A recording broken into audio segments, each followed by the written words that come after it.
Приветствуем наших подписчиков и гостей канала Эзотерика для тебя. Друзья, мы вас всех приветствуем в изобилии и достатке. Сегодня, друзья, в этом видео мы с вами уделим внимание 22 февраля.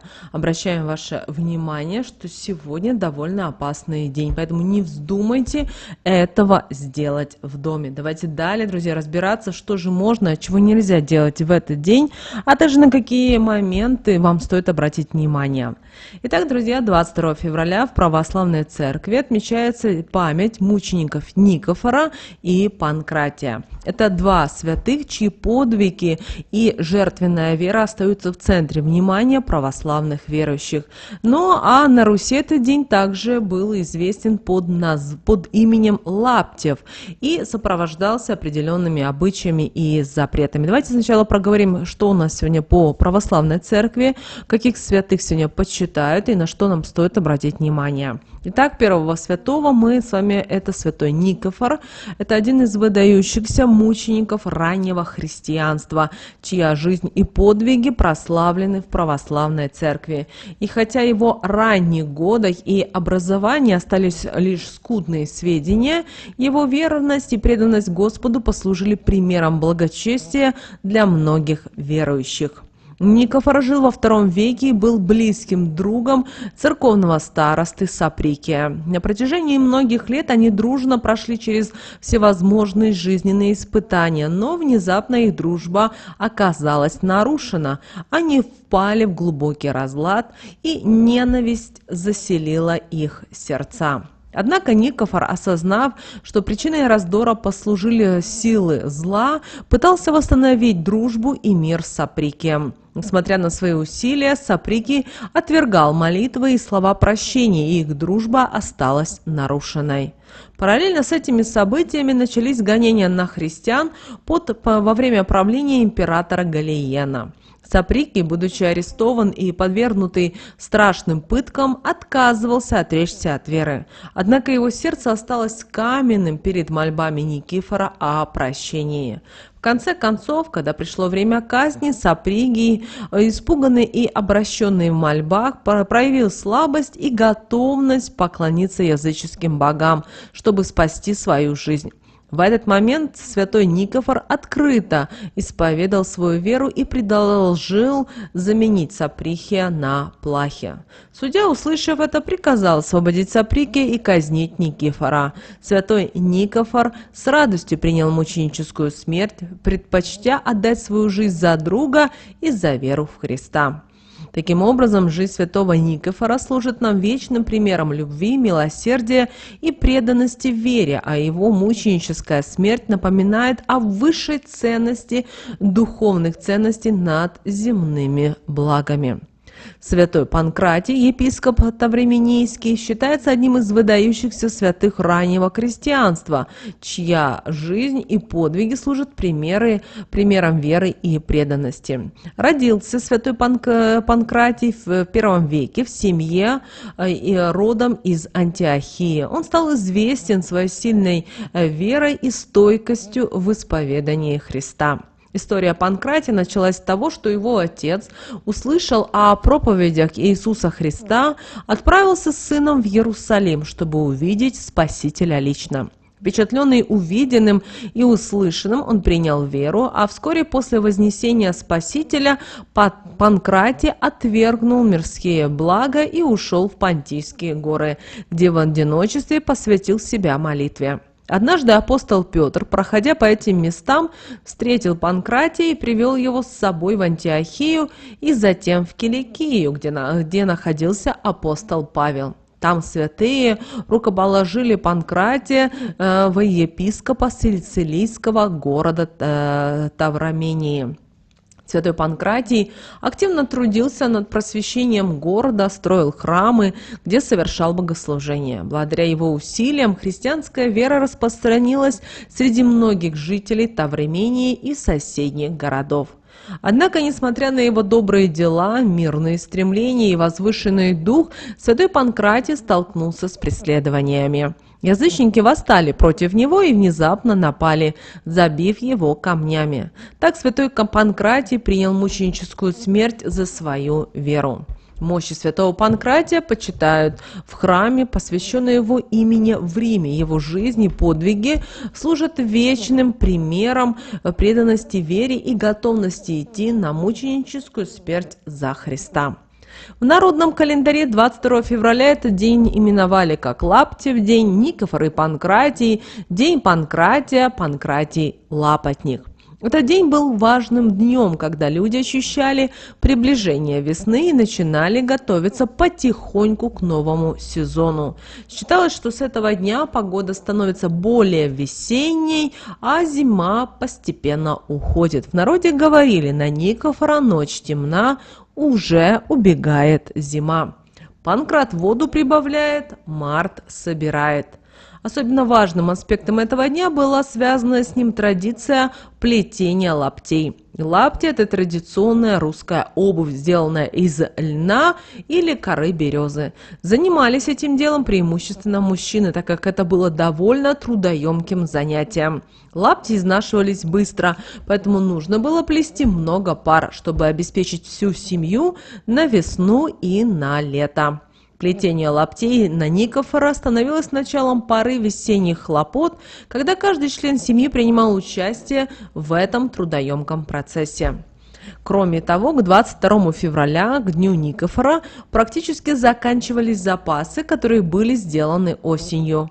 Зимние запасы еды были на исходе, и купить продукты становилось все сложнее, так как к концу зимы их цены начинали расти. Это приводило к тому, что многие семьи испытывали трудности с обеспечением себя достаточным количеством пищи к этому времени года. Отсюда и сохранилась поговорка: «У Панкрата в закромах не богато, не всяк Панкрат хлебом богат». Тем не менее, помимо проблем с продовольствием, день Никифора также считался особым в плане лечения различных болезней. Считалось, что если начать лечение в этот день, 22 февраля, то шансы победы над болезнью увеличивались. Многие верили в исцеляющую силу этого дня и активно использовали его для лечебных процедур и для обрядов. В старину 22 февраля, день памяти мученика Никифора, был особенным временем, и когда люди придавали большое значение признакам природы и верили в различные народные приметы. Верили, что в этот день не подход для начинаний и всевозможных планов, и делать прогнозы на будущее сегодня было бесполезно, так как ничего не сбудется. Окружающая природа играла важную роль в традиционных предсказаниях на день Никифора. Если в этот день был очень холодным, то верили, что больше морозов не будет и зима скоро уйдет. Красный закат обещал скорый снегопад, а темная ночь без звезд была признаком того, что зима близка к концу. Отсюда происходит поговорка: на Никифора ночь темна, убегает зима, которая отражает нам в то, что длинные зимние ночи скоро сменятся весенними теплыми деньками. Кроме того, 22 февраля в народных традициях славится как день, когда старшее поколение передавали мудрость молодым, уча их важным навыкам и ремеслам. Одним из таких древних ремесел было плетение лаптей, традиционной обуви, которая использовалась в сельской местности. Старики собирали ребятню вокруг себя и делились с ними опытом и тайнами этого древнего ремесла. Они учили молодежь тому, как правильно выбирать материалы, как плести лапти, чтобы они были прочными и удобными. Для мальчишек это было не только увлекательным занятием, но и возможностью заработать себе на пропитание. Тот, кому удавалось сразу сделать работу качественно, мог рассчитывать даже на небольшое вознаграждение. Часто это были небольшие подарки или деньги, но в сельской местности даже небольшой заработок был важным для поддержания семьи. Поэтому плетение лапти становилось не только способом получить качественную обувь, но и способом обеспечить себе и своей семье пропитание. В семьях, где мальчишки были способными мастерами в плетении лаптей, это ремесло передавалось из поколения в поколение. Такие семьи обладали ценным ресурсом, навыками, которые позволяли им самостоятельно изготавливать необходимую обувь и приносить дополнительный доход. Хозяева уделяли особое внимание сегодня дому и его окружению, проводили работу по уборке и уходу за домашними постройками. При необходимости они смазывали или чинили различные инструменты, приспособления, обращая внимание на каждую мелочь, чтобы все было в исправном состоянии к наступлению весны. Особое внимание уделялось запасам продовольствия. Люди пересматривали свои запасы и оценивали количество оставшихся продуктов к этому времени. Такая проверка позволяла им оценить необходимость пополнения запасов и планировать будущие покупки или заготовки на следующий сезон. Люди, рожденные 22 февраля, обладают особыми качествами, которые определяют их характер и поведение. Этот день рождения ассоциируется с трудолюбием и добрым нравом, что делает его обладателей уважаемыми и ценными членами общества. Одной из особенностей людей, рожденных 22 февраля, является их усердие и преданность работе. Они обладают сильным внутренним мотивом, который побуждает их стремиться к достижению поставленных целей. Неустанное усилие и настойчивость помогают им преодолевать трудности и преуспевать в различных сферах жизни. Кроме того, люди, рожденные 22 февраля, обладают добрым и отзывчивым нравом. Они часто проявляют заботу и внимание к окружающим, готовы помогать другим и поддерживать их в трудные минуты.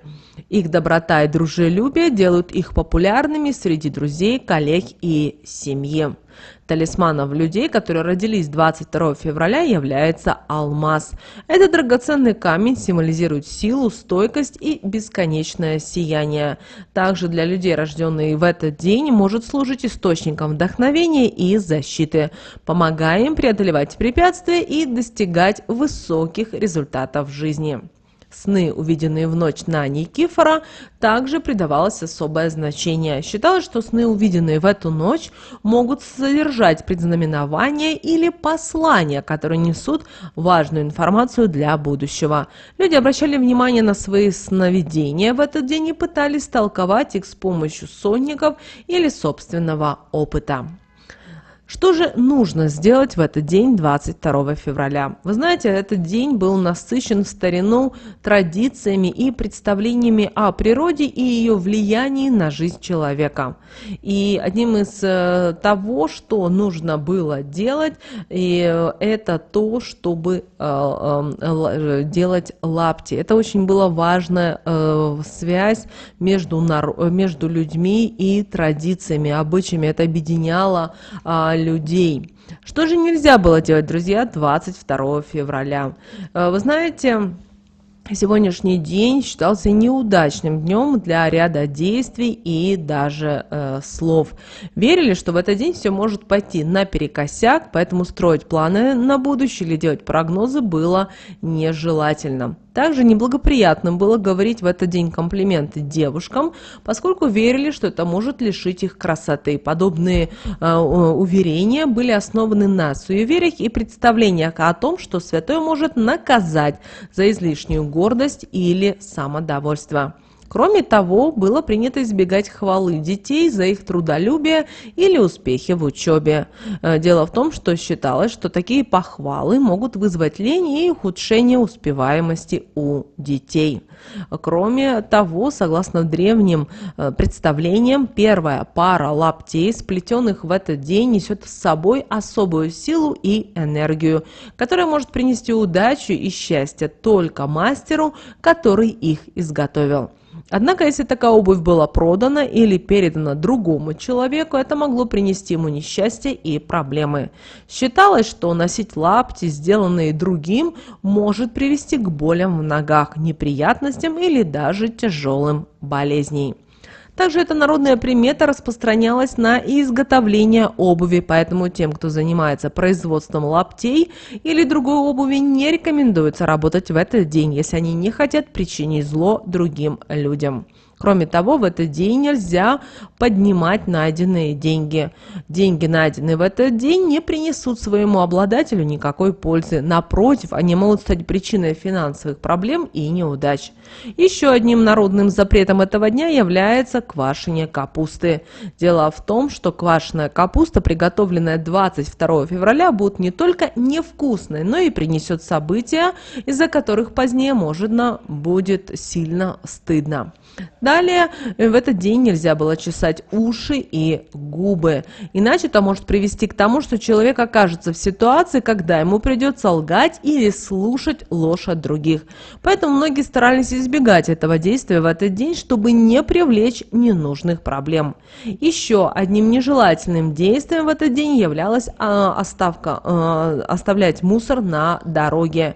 Если кто-то случайно оставит мусор на дороге в этот день, это может привести к крупным финансовым потерям. Поэтому, чтобы избежать такой участи, важно поднять мусор и убрать его в мусорный ящик. Друзья, вот такие вот народные приметы у нас с вами на этот день, 22 февраля. Мы надеемся, друзья, что наши советы и наши рекомендации вам помогают в жизни. Обязательно ставьте лайк.